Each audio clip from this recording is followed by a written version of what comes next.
Olá, que bom sempre estarmos juntos, crendo na misericórdia, na bondade, no amor do nosso Pai. O texto que eu quero refletir com você nesta hora está em Isaías, capítulo de número 53, quando a Bíblia diz assim: quem deu crédito à nossa pregação? E a quem se manifestou o braço do Senhor? E a Bíblia está falando a respeito de Jesus. Ele que é o Messias, Ele que é o ungido de Deus, Ele que é o Cordeiro de Deus que tira o pecado do mundo. Ele que veio para salvar o homem do pecado, para libertar o homem das cadeias do pecado e dar ao homem vida e vida abundante. E então o profeta Isaías continua falando a respeito de Jesus, do seu ministério e da sua obra, e ele diz assim: porque foi subindo como renovo perante ele, como raiz de uma terra seca. Não tinha beleza nem formosura, e olhando nós para ele, não havia boa aparência nele para que o desejássemos. Era desprezado e o mais rejeitado entre os homens, homem de dores e experimentado nos trabalhos. E como um de quem os homens escondiam o rosto, era desprezado e não fizemos dele caso algum.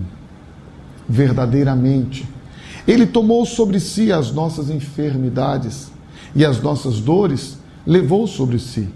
E nós o reputávamos por aflito, ferido de Deus e oprimido. Mas ele foi ferido por causa das nossas transgressões e moído por causa das nossas iniquidades. O castigo que nos traz a paz estava sobre ele, e pelas suas pisaduras fomos sarados. Todos nós andávamos desgarrados como ovelhas, cada um se desviava pelo seu caminho, mas o Senhor fez cair sobre ele a iniquidade de nós todos. Ele foi oprimido e afligido, mas não abriu a sua boca. Como um cordeiro foi levado ao matadouro, e como a ovelha muda perante os seus tosquiadores, ele não abriu a sua boca.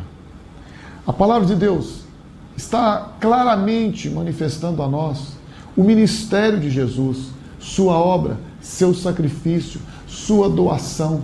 E a Bíblia está dizendo que nós, olhando para ele, lá na cruz, não víamos nele nenhuma beleza, nenhuma formosura, porque você e eu sabemos que a morte de cruz, a perda do sangue, a perda do líquido do corpo, vai deformando a pessoa, contorcendo a pessoa.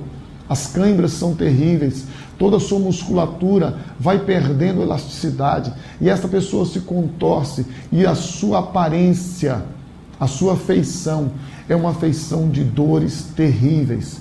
E a Bíblia está nos dizendo, a você e a mim, que tudo isso que Jesus sofreu, ele sofreu por sua e por minha causa. E sabe por que ele sofreu isso? Porque ele queria tomar sobre si as nossas enfermidades, fossem elas espirituais, emocionais, físicas, em qualquer instância, em qualquer nível da sua e da minha vida. Jesus Cristo tomou no seu corpo. A Bíblia nos diz que ele nos atraiu a ele, que ele nos incluiu no corpo dele, que o seu e o meu, o nosso pecado, foi o que matou a Jesus, foi o que fez com que ele sofresse dores terríveis, foi o que fez com que ele sofresse a maior de todas as dores que o ser humano pode experimentar, principalmente alguém como Jesus, a separação de Deus.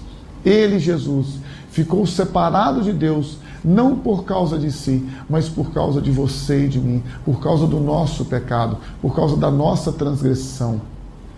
E então, pensando assim, e vendo esta obra que Cristo fez, você e eu podemos ter a certeza e a convicção de que Deus, o nosso Pai amoroso, está esperando o nosso arrependimento, a nossa confissão, para que Ele possa não só perdoar os nossos pecados, dando-nos vida e vida abundante, mas para que Ele possa, a partir deste momento, a partir do momento em que nós reconhecemos que somos pecadores, que devemos confessar os nossos pecados a Jesus, que devemos ser por Ele perdoados, a partir deste momento, receber a vida e vida abundante que Ele tem preparado para todos aqueles que reconhecem e confessam a Jesus Cristo como Salvador e como Senhor.